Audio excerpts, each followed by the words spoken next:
ओम शांति। बाबा के महावाक्य 16 जनवरी 2025। मुरली का सार है, मीठे बच्चे याद का चार्ट रखो। जितना जितना याद में रहने की आदत पड़ती जाएगी उतना पाप कटते जाएंगे, कर्मातीत अवस्था समीप आती जाएगी। आज बाबा ने प्रश्न पूछा, चार्ट ठीक है व नहीं, इसकी परख किन 4 बातों से की जाती है। पहली पॉइंट बाबा ने कहा आसामी, दूसरा बाबा ने कहा चलन, तीसरा सर्विस और चौथा खुशी।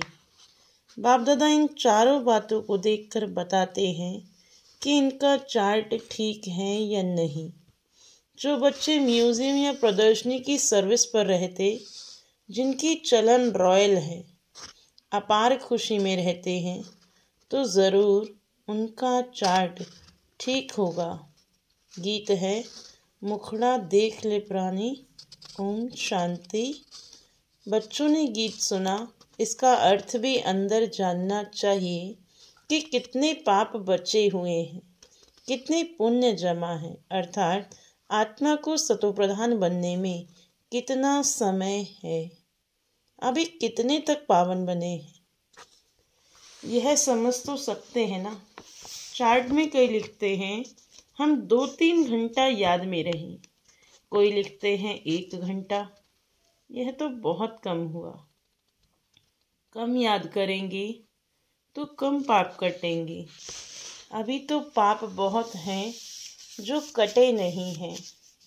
आत्मा को ही प्राणी कहा जाता है, तो अब बाप कहते हे आत्मा, अपने से पूछो इस हिसाब से कितने पाप कटे होंगे। चार्ट से मालूम पड़ता है हम कितना पुण्य आत्मा बने हैं। यह तो बाप ने समझाया है, कर्मातीत अवस्था अंत में होगी। याद करते करते आदत पड़ जाएगी तो फिर ज़्यादा पाप कटने लगेंगे। अपनी जांच करनी है कि हम कितना बाप की याद में रहते हैं। इसमें गप मारने की बात नहीं, यह तो अपनी जांच करनी होती है। बाबा को अपना चार्ट लिख कर देंगे तो बाबा झट बताएंगे कि यह चार्ट ठीक है व नहीं। आसामी, चलन, सर्विस और खुशी को देख बाबा झट समझ जाते हैं कि इनका चार्ट कैसा है। घड़ी घड़ी याद किनको रहती होगी जो म्यूज़ियम अथवा प्रदर्शनी की सर्विस में रहते हैं। म्यूज़ियम में तो सारा दिन आना जाना रहता है, दिल्ली में तो बहुत आते रहेंगे। घड़ी घड़ी बाप का परिचय देना पड़ता है। समझो किसको तुम कहते हो विनाश में बाकी थोड़े वर्ष हैं, कहते हैं यह कैसे हो सकता है। फट से कहना चाहिए यह कोई हम थोड़े ही बताते हैं, भगवानोवाच है ना। भगवानोवाच तो ज़रूर सत्य ही होगा ना। इसलिए बाप समझाते हैं घड़ी घड़ी बोलो, यह शिव बाबा की श्रीमत है।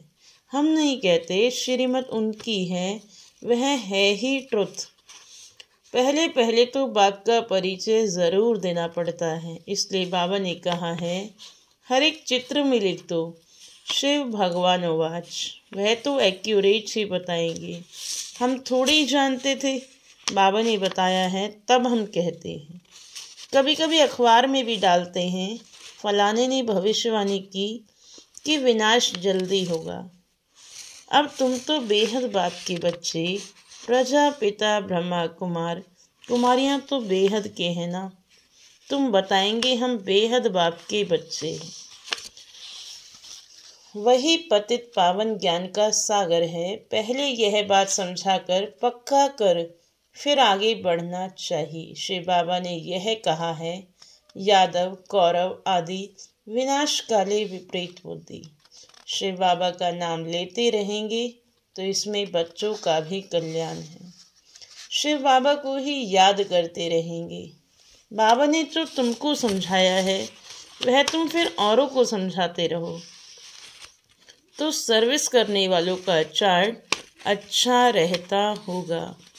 सारे दिन में 8 घंटा सर्विस में बिजी रहते हैं, करके 1 घंटा रेस्ट लेते होंगे, फिर भी 7 घंटे तो सर्विस में रहते हैं ना। तो समझना चाहिए उनके विकर्म बहुत विनाश होते होंगे।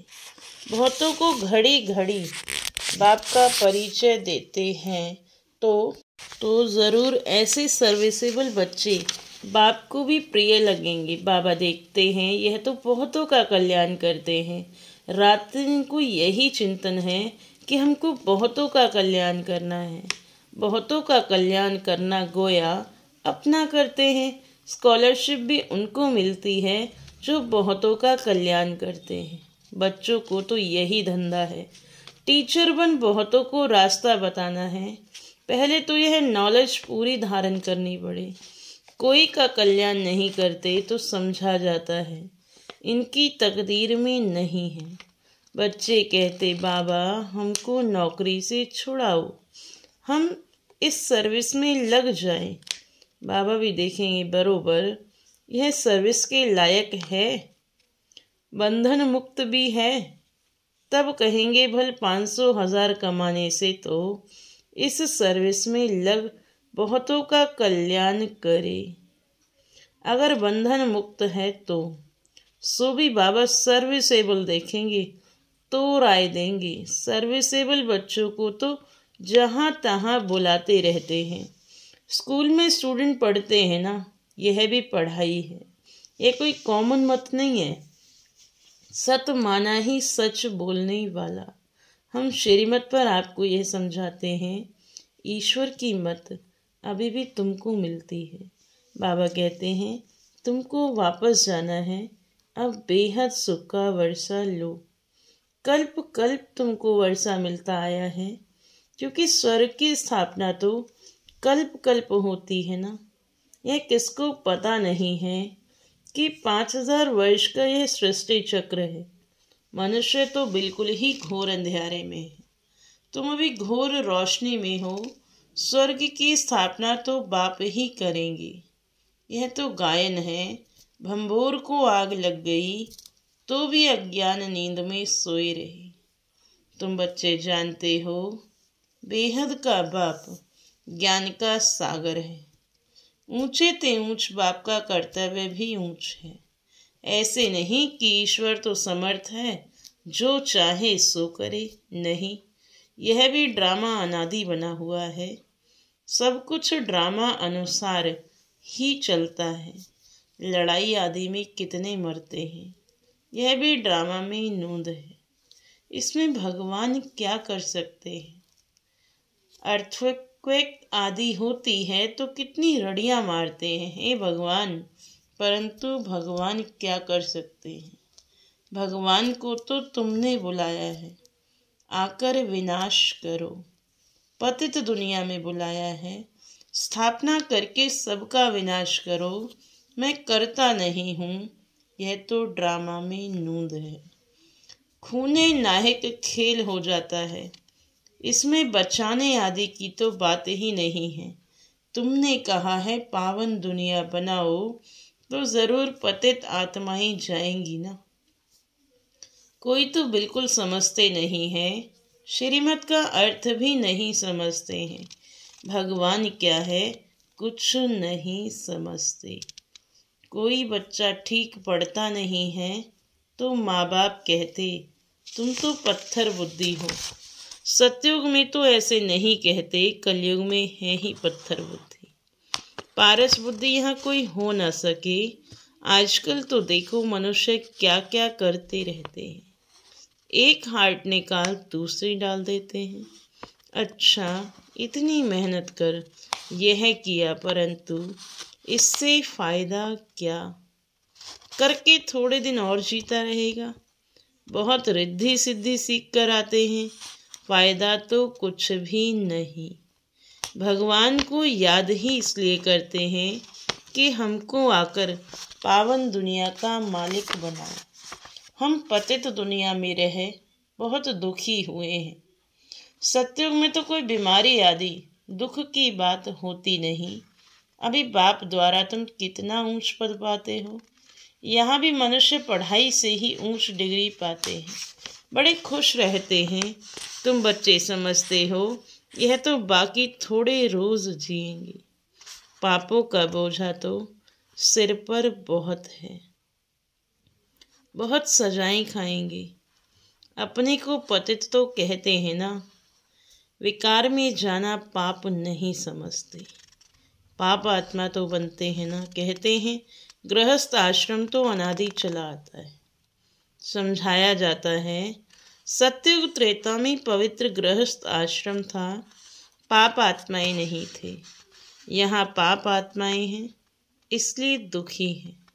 यहाँ तो अल्पकाल का सुख है, बीमार हुआ यह मरा। मौत तो मुख खोलकर खड़ा है, अचानक हार्ट फेल हो जाते हैं। यहाँ है ही कागविष्टा समान सुख।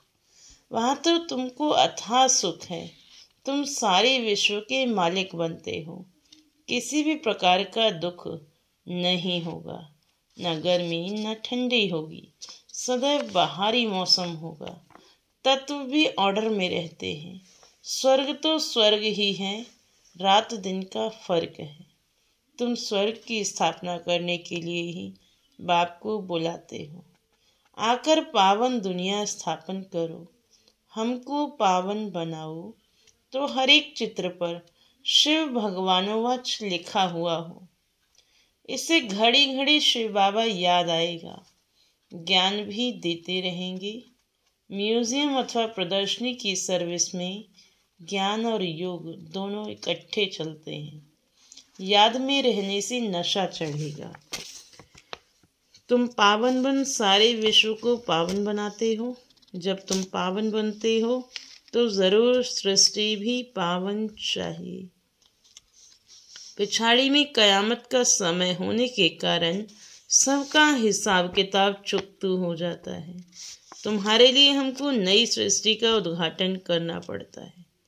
फिर ब्रांचेस खोलते रहते हैं पवित्र बनाने के लिए नई दुनिया। सत्य का फाउंडेशन तो बाप बिगर कोई डाल ना सके, तो ऐसे बाप को याद भी करना चाहिए। तुम म्यूजियम आदि का उद्घाटन बड़े आदमियों से कराते हो तो आवाज होगा। मनुष्य समझेंगे यहाँ यह भी आते हैं। कोई कहते हैं तुम लिख कर दो, हम बोलेंगे वह भी रॉन्ग हो गया। अच्छी रीति समझकर बोले औरली तो बहुत अच्छा है। कोई तो लिखत पढ़कर सुनाते हैं जिससे एक्यूरेट हो। तुम बच्चों को तो औरली समझाना है। तुम्हारी आत्मा में सारी नॉलेज है ना, फिर तुम औरों को देते हो। प्रजा वृद्धि को पाती रहती है, आदमशुमारी भी बढ़ती जाती है ना। सब चीज बढ़ती रहती है। झाड़ सारा जड़ जड़ीभूत हो गया है। जो अपने धर्म वाले होंगे वह निकल आएंगे। नंबरवार तो है ना, सब एक रस नहीं पढ़ सकते। कोई 100 से 1 मार्क भी उठाने वाले हैं। थोड़ा भी सुन लिया, 1 मार्क मिली तो स्वर्ग में आ जाएंगे। यह है बेहद की पढ़ाई, जो बेहद का बाप ही पढ़ाते हैं। जो इस धर्म के होंगे वह निकल आएंगे। पहले तो सबको मुक्ति धाम अपने घर जाना है, फिर नंबरवार आते रहेंगे। कोई तो त्रेता के अंत तक भी आएंगे। भले ब्राह्मण बनते हैं, लेकिन सभी ब्राह्मण कोई सतयुग में नहीं आते। त्रेता अंत तक आएंगे, यह समझने की बातें हैं। बाबा जानते हैं राजधानी स्थापन हो रही है। सब एक रस हो नहीं सकते। राजाई में तो सब वैरायटी चाहिए। प्रजा को बाहर वाला कहा जाता है। बाबा ने समझाया था वहाँ वजीर आदि की दरकार नहीं रहती। उनको श्रीमत मिली जिससे यह बने, फिर यह थोड़ी कोई से राय लेंगे। वजीर आदि कुछ होते नहीं। फिर जब पतित होते हैं तो एक वजीर एक राजा रानी होते हैं। अभी तो कितने वजीर हैं। यहाँ तो पंचायती राज्य है ना। एक की मत ना मिले दूसरे से, एक से दोस्ती रखो, समझाओ, काम कर देंगे। दूसरा फिर आया, उनको ख्याल में ना आया तो और ही काम को बिगाड़ देंगे। एक की बुद्धि ना मिले दूसरे से, वहाँ तो तुम्हारी सब मनोकामनाएं पूरी हो जाती हैं। तुमने कितना दुख उठाया है, इसका नाम ही है दुख धाम। भक्ति मार्ग में कितने धक्के खाए। यह भी ड्रामा है। जब दुखी हो जाते हैं तब बाप आकर सुख का वर्षा देते हैं। बाबा ने तुम्हारी बुद्धि कितनी खोल दी है। मनुष्य तो कह देते साहूकारों के लिए स्वर्ग है, गरीब नरक में है। तुम यथार्थ रीति जानते हो। स्वर्ग किसको कहा जाता है? सत्युग में थोड़े ही कोई रहमदिल कह बुलाएंगे। यहाँ बुलाते हैं रहम करो, लिबरेट करो। पाप ही सबको शांति धाम सुख धाम ले जाते हैं। अज्ञान काल में तुम भी कुछ नहीं जानते थे। जो नंबर 1 तमो प्रधान वही फिर नंबर 1 सतो प्रधान बनते हैं। ये अपनी बढ़ाई नहीं करते, बढ़ाई तो एक की ही है। लक्ष्मी नारायण को भी ऐसा बनाने वाला तो वह है ना। ऊंचे से ऊंचा भगवान, वह बनाते भी ऊंच हैं। बाबा जानते हैं सब तो ऊंच नहीं बनेंगे, फिर भी पुरुषार्थ करना पड़े। यहाँ तुम आते ही हो नर से नारायण बनने। कहते हैं बाबा हम तो स्वर्ग की बादशाही लेंगे। हम सत्यनारायण की सच्ची कथा सुनाने आए। बाबा कहते हैं अच्छा तेरे मुख में गुलाब, मेहनत करो, सब तो लक्ष्मी नारायण नहीं बनेंगे। यह राजधानी स्थापन हो रही है राजाई घराने में, प्रजा घराने में। चाहिए तो बहुत ना। आश्चर्यवत सुनंती कथंती पार्वती देवंती। फिर वापस भी आ जाते हैं। जो बच्चे अपनी कुछ न कुछ उन्नति करते हैं तो चढ़ पड़ते हैं। सरेंडर होते ही गरीब हैं। देह सहित और कोई भी याद न रहे, बड़ी मंजिल है। अगर संबंध जुटा हुआ होगा तो वही याद जरूर पड़ेंगे। बाबा को क्या याद पड़ेगा। सारा दिन बेहद में ही बुद्धि रहती है। कितनी मेहनत करनी पड़ती है। बाबा कहते मेरे बच्चों में भी उत्तम मध्यम कनिष्ठ हैं। दूसरे कोई आते हैं तो भी समझते हैं कि यह पतित दुनिया के, फिर भी यज्ञ की सर्विस करते हैं तो रिगार्ड देना पड़ता है। बाप युक्तिवाज तो है ना, नहीं तो यह tower of silence holiest of Holi tower है, जहाँ होलीएस्ट ऑफ होली बाप सारे विश्व को बैठ होली बनाते हैं। यहाँ कोई पतित आ ना सके, परंतु बाबा कहते मैं आया ही हूँ सभी पतितों को पावन बनाने। इस खेल में मेरा भी पार्ट है। अच्छा मीठे मीठे सिकिलदे बच्चों प्रति माता पिता बाप दादा का याद प्यार और गुड मॉर्निंग। रूहानी बाप की रूहानी बच्चों को नमस्ते। हम रूहानी बच्चों की रूहानी बाप को नमस्ते नमस्ते। शुक्रिया बाबा शुक्रिया। के लिए मुख्य सार। पहले पॉइंट, अपने चार्ट को देखते जांच करनी है कि कितने पुण्य जमा हैं। आत्मा सतो प्रधान कितनी बनी है, याद में रहकर सब हिसाब किताब चुकतू करने हैं। दूसरी पॉइंट बाबा ने कहा स्कॉलरशिप लेने के लिए सर्विसेबल बन बहुतों का कल्याण करना है। बाप का प्रिय बनना है। टीचर बन बहुतों को रास्ता बताना है। आज का वरदान है अपने फरिश्ते स्वरूप द्वारा सर्व को वर्षे का अधिकार दिलाने वाले आकर्षण मूर्त भव। अपने फरिश्ते स्वरूप द्वारा सर्व को वर्षे का अधिकार दिलाने वाले आकर्षण मूर्त भव।